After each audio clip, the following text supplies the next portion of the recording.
At 7:32 a.m. on February 10, 1942, Lieutenant Commander John Thatch watched 6 Japanese Zeros diving toward his 4 Wildcats over Wake Island, knowing his pilots had maybe 90 seconds before they died. 37 years old, 214 flight hours in Wildcats, 0 kills against Zeros. The Japanese had sent 18 Mitsubishi A6M Zero fighters to sweep American patrols from the morning sky. Thatch's Wildcat was slower. The Zero climbed faster, turned tighter, and could outmaneuver any American fighter at any altitude. Japanese pilots knew it. American pilots knew it. The math was simple and brutal. A Zero could outturn a Wildcat in 14 seconds. 14 seconds to get on your tail. 14 seconds to line up guns. 14 seconds to kill you. By February 1942, the Pacific Fleet had lost 43 Wildcats in 1 versus 1 dogfights with Zeros. 43 pilots who tried to turn with Zeros. 43 funerals. The pattern never changed. American pilot sees Zero. American pilot turns to engage. Zero outturns him. Zero shoots him down. Command kept sending the same orders. Avoid turning engagements. Run if possible. But running meant abandoning other pilots.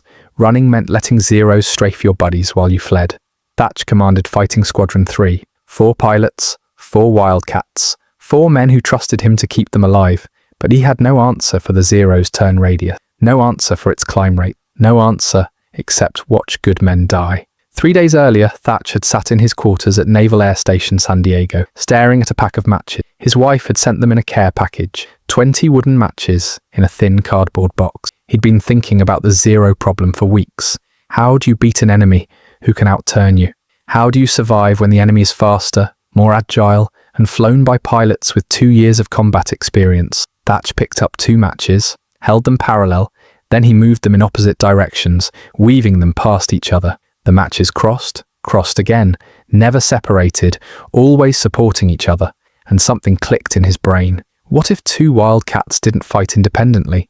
What if they flew as a pair, weaving back and forth? If a Zero got on one Wildcat's tail, that Wildcat would turn toward his wingman.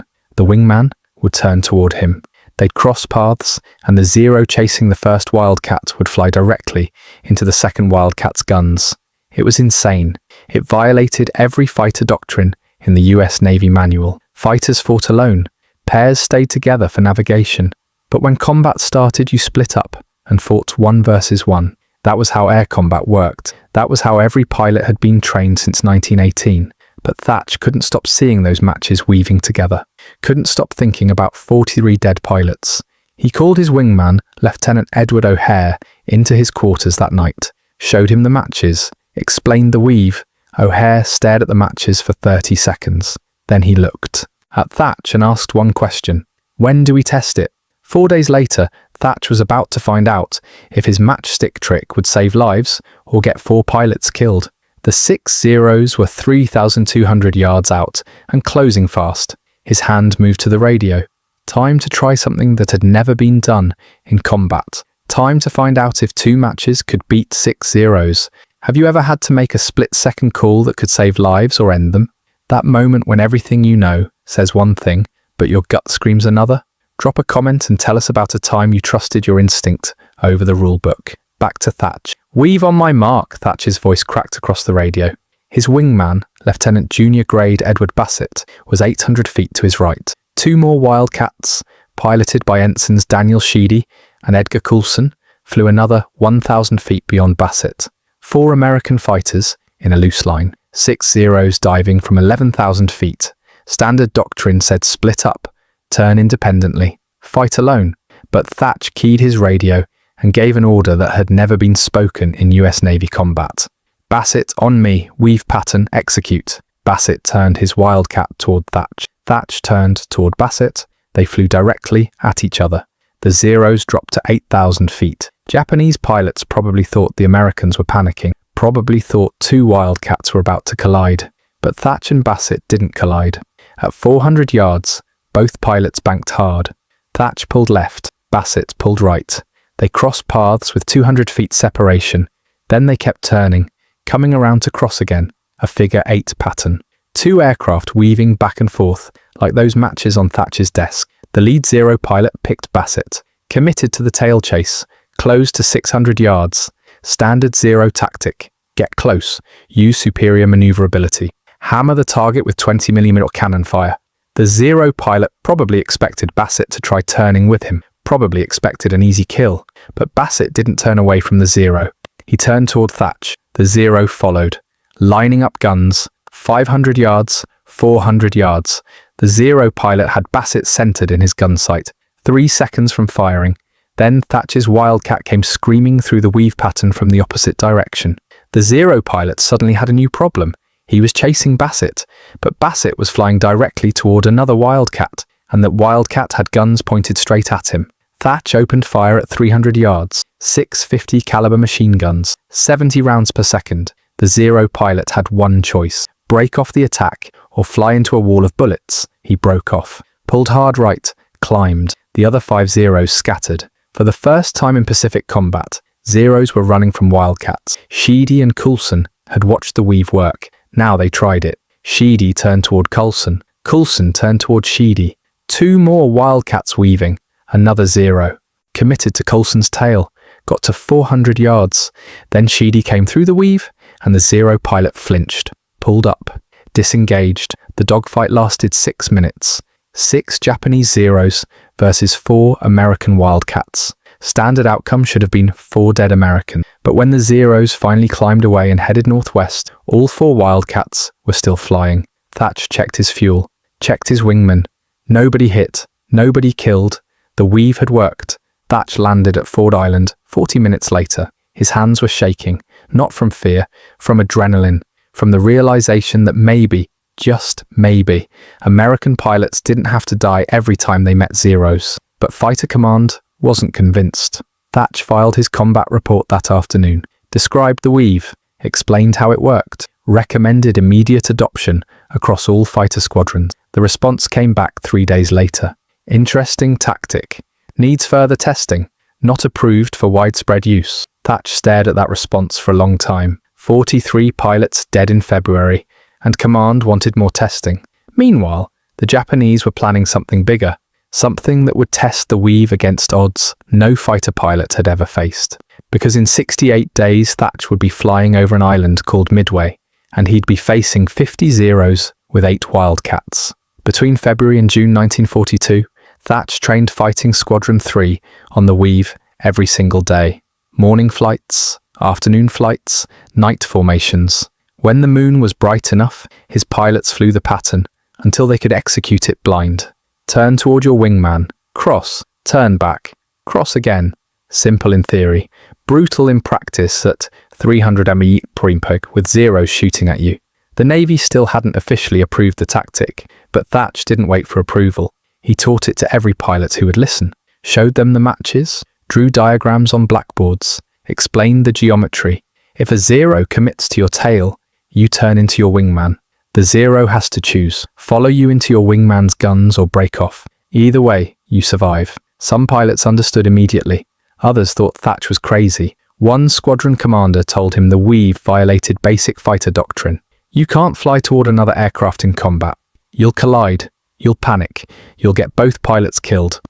But Thatch kept teaching, because pilots kept dying. By May, the Pacific Fleet had lost 91 Wildcats in combat with Zeros, 91 funerals, 91 letters to families, and Fighter Command still issued the same orders. Avoid engagements when possible. Run if outnumbered. The orders might as well have said give up and die. Then naval intelligence intercepted Japanese radio traffic. Code breakers at Station Hypo in Pearl Harbor decrypted the messages. The Japanese were planning a massive assault on Midway Island. 4 aircraft carriers, 270 aircraft, the largest carrier operation in Japanese naval history. The attack was scheduled for June 4, 1942. Admiral Chester Nimitz called every available carrier to Pearl Harbor.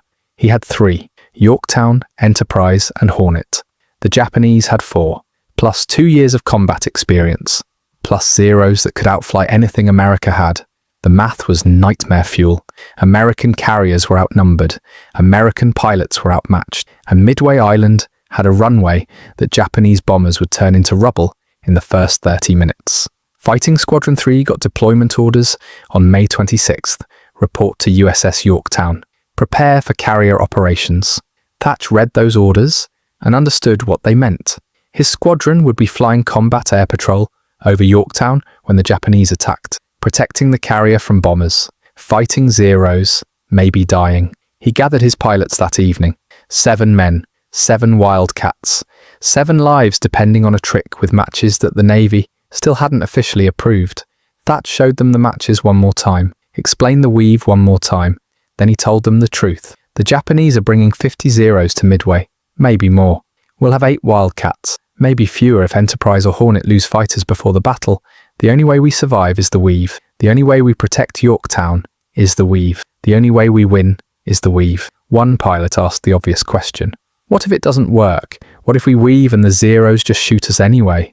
Thatch didn't have a good answer. He just showed them the matches again, showed them how 2 matches weaving could cover each other, could protect each other, could survive together when surviving alone was impossible. Yorktown sailed from Pearl Harbor on May 30th. 4 days to Midway, 4 days to prepare for a battle that would decide the Pacific War. 4 days to pray that a matchstick trick would work when 50 Zeros came screaming out of the sky. Because on June 4th at 9:30 hours, Thatch would look up and see something no American pilot had ever faced. A sky completely black with Japanese fighters. June 4th, 1942, 09:30 hours, Thatch was at 14,000 feet above Yorktown when the first Japanese strike wave appeared.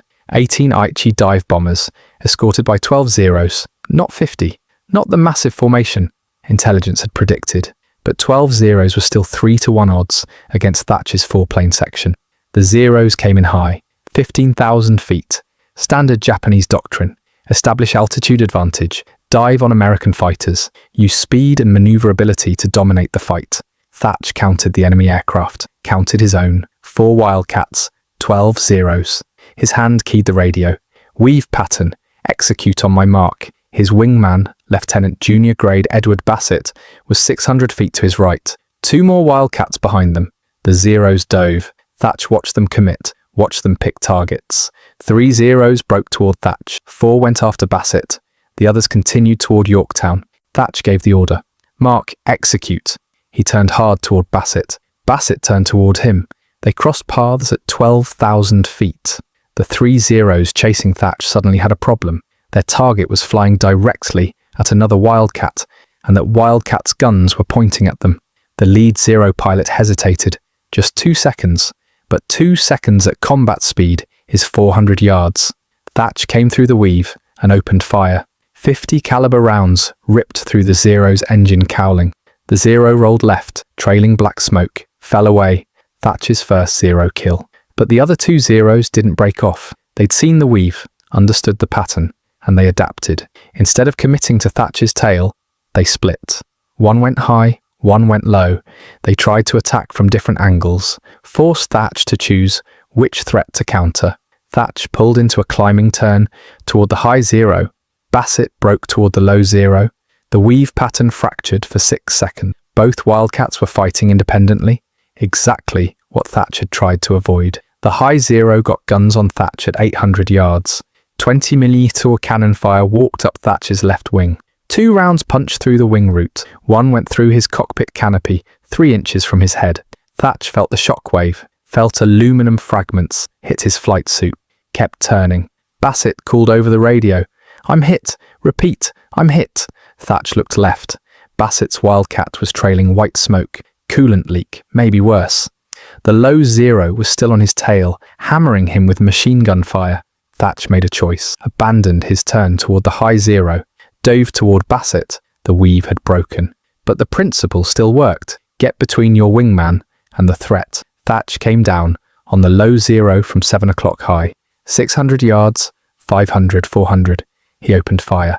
The Zero exploded. Pieces of wing and fuselage tumbled through the air.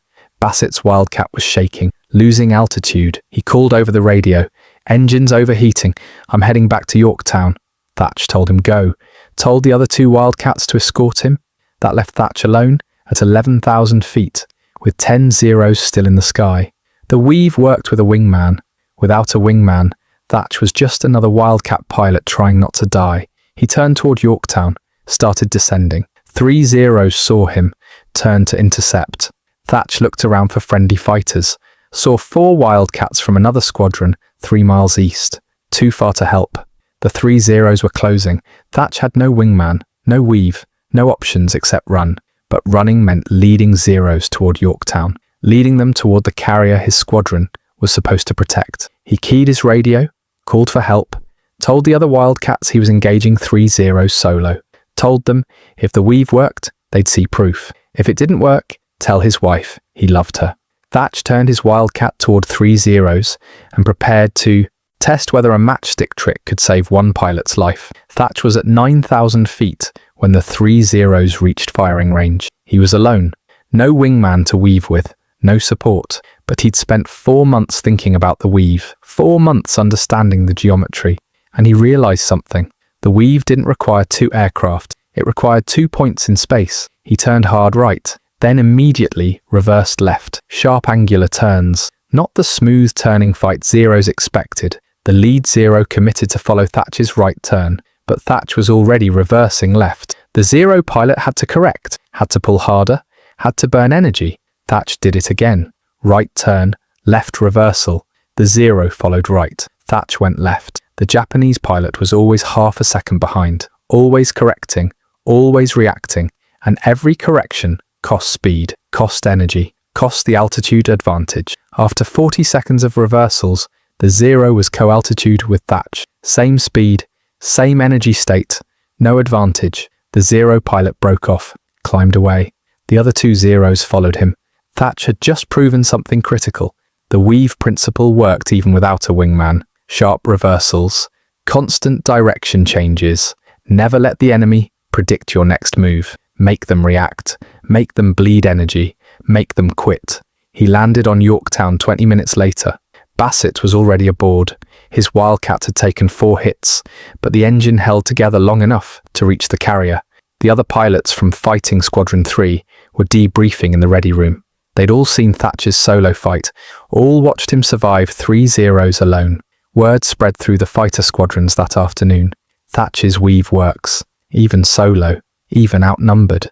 By evening, pilots from Enterprise and Hornet were asking Thatch to explain the tactic. He showed them the matches, drew diagrams, demonstrated the reversals. Some pilots tested it that night, pair flights over the carrier groups, practicing the weave, learning the timing. By June 5th, 18th Wildcat pilots could execute the pattern. By June 6th, 32 pilots. The weave was spreading through the fleet faster than any official doctrine ever had. Japanese pilots noticed. Radio intercepts from June 7th included references to new American tactics, American fighters flying in coordinated pairs, American fighters executing unpredictable maneuvers, American fighters that refused to die. One intercepted message from a Japanese fighter commander said, "American Wildcat pilots have changed their methods. Expect increased resistance." On June 10th, Fighting Squadron 3 flew combat air patrol over a convoy near Midway. 8 Wildcats, 14 Zeros attacked. Thatch called the weave. All 4 pairs executed. The Zeros tried their standard tactics, tried to isolate individual Wildcats, tried to use superior maneuverability. But every time a Zero committed to a Wildcat's tail, that Wildcat turned toward his wingman. Every time the Zeros tried to split a pair, both Wildcats turned toward each other. The pattern held. After 12 minutes, the Zeros broke off. They damaged 2 Wildcats, but scored 0 kills. The Americans had shot down 3 Zeros, 3 confirmed kills. First time in Pacific combat that Wildcats had a positive kill ratio against Zeros in a major engagement. Fighter Command finally took notice. On June 15th, Commander John Thatch received orders to report to Pearl Harbor. Report to Admiral Nimitz. Prepare a formal briefing on the weave tactic. The Navy wanted to evaluate whether this matchstick trick should become official doctrine. The results were immediate and dramatic. In June 1942, before the weave became doctrine, American fighters had a kill-to-loss ratio of 0.44 to 1 against Zeros. For every 10 American fighters lost, Americans shot down 4 Zeros. By October 1942, after widespread weave adoption, the ratio was 2.1 to 1. Americans were shooting down 2 Zeros for every Wildcat lost. Japanese pilots hated it. Radio intercepts from September showed Japanese squadron commanders warning pilots about the American crossing pattern. Do not commit to tail chase. Do not follow American fighters into their wingman's guns. Disengage if Americans execute coordination tactics. But disengaging meant losing the fight, meant letting American fighters protect their bombers, meant giving up air superiority. The Zero was still faster and more maneuverable than the Wildcat, but speed and maneuverability meant nothing if you couldn't get guns on target. And the Weave made it almost impossible to get guns on target. By January 1943, the Weave was standard doctrine across all US fighter squadrons. Army Air Force adopted it, Marine Corps adopted it, British Royal Navy pilots started learning it for their carriers. The tactic that started with 2 matches on a desk in San Diego had become the foundation of Allied fighter doctrine.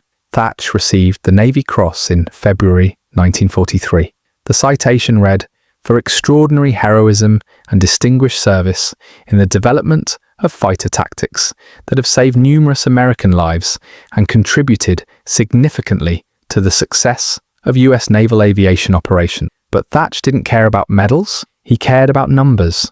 In the 6 months before the Weave, the Pacific Fleet lost 137 Wildcats in combat with Zeros.